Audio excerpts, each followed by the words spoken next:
Bismillahirrahmanirrahim. Allah Subhanahu wa taala berfirman, "Wa ma umiru illa liya'budullaha mukhlishina lahuddin."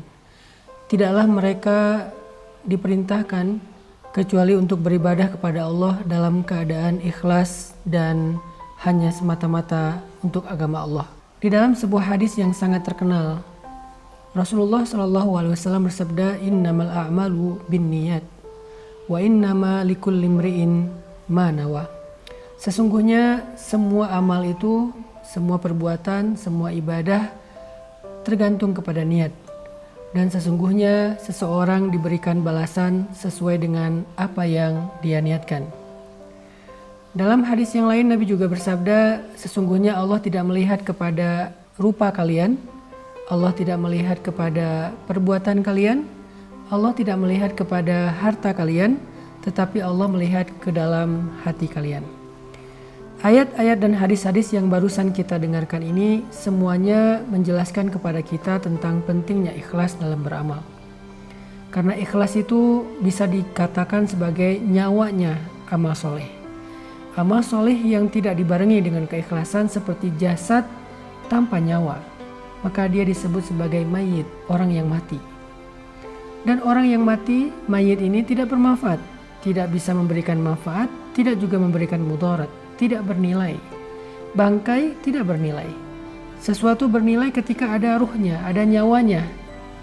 Begitu juga dengan teknologi, kita memiliki perangkat yang bagus, tetapi kalau tidak ada softwarenya, tidak ada datanya, maka tidak bernilai. Masihkah kita ingat ketika misalnya kita mengalami musibah, handphone kita rusak, laptop kita rusak. Memang kita sedih karena perangkatnya, handphonenya rusak. Tapi apa yang paling kita sedihkan? Rasa kehilangan apa yang paling besar muncul ketika handphone kita rusak? Bukan handphonenya, kita bisa membelinya. Tetapi yang paling berharga yang kita ngerasa kehilangan itu adalah datanya, fotonya, chatnya, beberapa file yang sengaja kita simpan di perangkat itu. Itulah nilainya ikhlas di dalam amal. Sehingga kata Nabi, Allah tidak melihat perangkatnya, Allah tidak melihat packagingnya, casingnya, tetapi Allah melihat data yang ada di dalam perangkat tersebut. Kalau kita analogikan dengan perangkat ataupun handphone. Makanya niat ikhlas itu menjadi syarat yang sangat penting dalam beramal. Orang bisa saja beramal dengan amalan yang luar biasa sampai membuat malaikat merasa cemburu. Tetapi kalau niatnya melenceng, maka amalannya sama sekali tidak bernilai di mata Allah Subhanahu wa taala. Bagaimana cara kita belajar tentang ikhlas agar amal kita diterima oleh Allah dan Allah membalas kita pahala ataupun jaza balasan itu tergantung niat, bukan tergantung amalan. Ada orang yang beramal dengan amalan kecil tetapi karena niatnya karena Allah, maka Allah membalas niatnya. Ada bahkan orang yang ketika beramal dia salah, dia keliru, dia lupa, tetapi niatnya benar, maka Allah memberikan dia balasan seperti niatnya, bukan seperti amalannya. Bagaimana cara kita belajar ikhlas, teman-teman? Salah satu di antara cara belajar ikhlas itu adalah belajar memperbanyak amal rahasia. Karena amal soleh itu ada dua, ada sirran, ada alaniyatan. Ada sirran, ada jahran. Amal itu ada yang rahasia, ada yang tampak. Kita mungkin selama ini banyak sekali menampakkan amal-amal kita kepada makhluk, kepada manusia. Kita posting, kita story, kita feed, kita update status, kita sampaikan ke teman kita ceritakan ke orang banyak, kita lakukan di depan orang yang melihat kita. Ini adalah amalan-amalan yang tampak. Amalan ini baik, tetapi tidak melatih keikhlasan kita.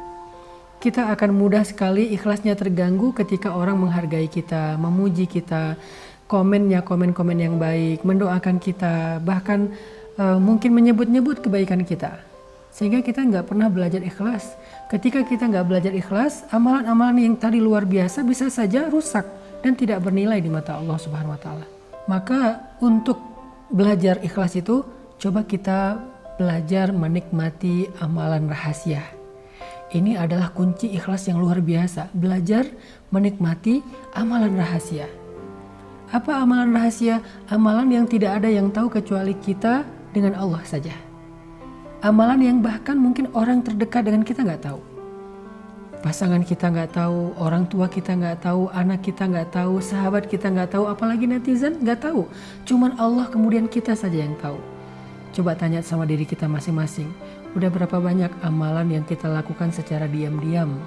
Udah berapa lama kita melakukan satu kebaikan secara rahasia, biar Allah saja yang tahu. Kita sama sekali nggak ingin manusia tahu. Bahkan kita merasa sedih ketika ada orang yang tahu. Kita merasa sedih ketika ada orang yang mendapati atau melihat kita melakukan itu. Apalagi sampai dia menceritakan kepada yang lain. Kita akan bermohon kepada dia. Kita akan begging sama dia, please jangan ceritakan ini kepada siapa-siapa. Kenapa? Karena kita nggak ingin ada siapapun yang tahu. Disitulah kita belajar ikhlas. Tanyakan kepada diri kita, berapa banyak amalan yang kita lakukan secara diam-diam? Berapa banyak? Berapa lama? Disitulah kita belajar ikhlas. Kalau kita udah biasa menikmati amalan yang hanya kita tujukan di hadapan Allah, amalan zikir, sholat, tilawah, sedekah, kita lakukan secara dawam dalam waktu yang lama dan kita tetap menjaga kerahasiaannya daripada manusia, insya Allah kita termasuk orang yang mukhlisin lahuddin. Orang yang seperti ini gak mudah digoda oleh syaitan. Makanya syaitan mengatakan illa ibadakal mukhlasin, kecuali hambamu yang ikhlas. Itu sulit sekali itu digoda oleh syaitan.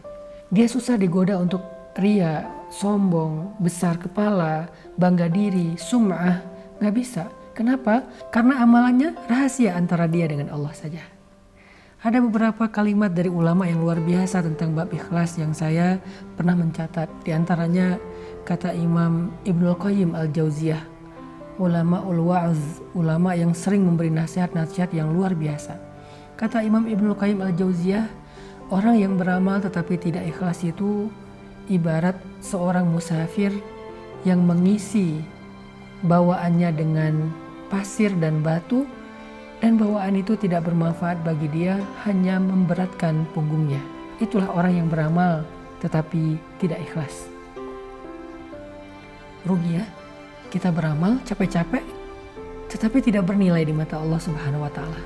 Ada juga cerita tentang zamannya Khalifah Harun ar-Rasyid, seorang khalifah Islam, raja Islam di masa Abbasiyah. Disebutkan bahwa di antara prajurit-prajurit Harun ar-Rasyid, para mujahid, para tentara, para pembela negara, di antara prajurit-prajurit Harun ar-Rasyid itu ada prajurit yang kalau di kita disebut Kopassus, pasukan khusus yang berjumlah 20.000 orang. Kenapa mereka disebut Kopassus, pasukan khusus? Bukan hanya karena mereka ahli, bukan karena skill mereka, tetapi yang luar biasanya Kopassus di zaman Harun ar-Rasyid ini disebut pasukan khusus. Pertama, mereka tidak tercatat di dalam catatan para prajurit secara resmi. Tidak dicatat. Kenapa tidak dicatat? Agar tidak diketahui oleh siapapun. Yang kedua, mereka tidak pernah mengambil gaji mereka, hak mereka, karena mereka sudah mengikhlaskan semua perjuangan mereka untuk diketahui oleh Allah saja dan mendapatkan jaza balasan hanya dari Allah saja. Itulah Kopassus di zaman Harun ar-Rasyid. Mereka tidak dicatat, tidak terdaftar, yang tahu hanya Harun ar-Rasyid, dan mereka beramal tidak ingin diketahui oleh siapapun, oleh rakyat Irak, oleh rakyat kaum muslimin, dan mereka tidak pernah mengambil gajinya. Luar biasa ya. Yang terakhir, ada 3 ciri orang yang ikhlas. Ciri yang pertama, orang yang ikhlas itu khauf minasyuhrah wal ihtimam ad-daim lin nafsi bitafrid. Al khauf minasyuhrah wa mahabbatul amal as-samit. Itulah ciri yang pertama. Orang yang ikhlas itu takut terkenal, takut diketahui orang, takut dibicarakan orang, takut dipuji orang. Kita kadang-kadang kecewa kalau ada kebaikan kita tidak dihargai. Tapi orang yang ikhlas justru takut ketika dihargai. Kita kadang-kadang ngerasa kecewa ketika amal baik kita itu tidak dipuji. Orang yang ikhlas justru takut dipuji, bahkan dia menangis ketika dipuji. Kita kadang-kadang ngerasa kecewa ketika ada yang kita lakukan luar biasa, tidak diketahui orang banyak, tidak di like, tidak di komen, tidak di view, tidak di repost. Orang yang ikhlas justru takut ketika di repost, takut ketika di view, takut ketika di like. Apakah kita seperti itu? Ciri yang kedua kata para ulama, irda'ullah walau bi iskhatin nas. Dia lebih mengutamakan ridha Allah walaupun dia dihina oleh makhluk. Buat dia gak apa-apa ketika dia dihina, direndahkan, diremehkan oleh manusia selama Allah ridho kepada dia. Ridho siapa yang kita cari? Ridho istri kah? Ridho suami kah? Ridho orang tua kah? Ridho pasangan kah? Ridho sahabat kah? Ridho followers kah? Atau ridho Allah? Dan yang terakhir, adamul ihtimam bin nata'ij bal bil amal wal jihad. Orang yang ikhlas itu tidak terlalu perhatian dengan hasil. Ada orang yang ketika beribadah, berdoa, kemudian hidupnya tidak semakin membaik, kerjaannya tidak semakin sukses, karirnya tidak semakin melejit, dia kecewa dengan ibadahnya. Dia bertanya kepada Allah, ya Allah kurang apa lagi dari saya? Seolah-olah Allah itu tidak menghargai kebaikan dia, ibadah dia. Ini bukan orang yang ikhlas. Orang yang ikhlas, dia beribadah kepada Allah, dia mengharapkan kebaikan di sisi Allah, tetapi hasil yang dia dapatkan dalam kehidupan dunianya tidak akan mempengaruhi semangat ibadahnya. Mudah-mudahan kita termasuk orang yang ikhlas di bulan Ramadan dalam semua amal-amal soleh kita. Ingat, catat, belajar ikhlas salah satunya adalah dengan menikmati ibadah rahasia. Barakallahu fikum.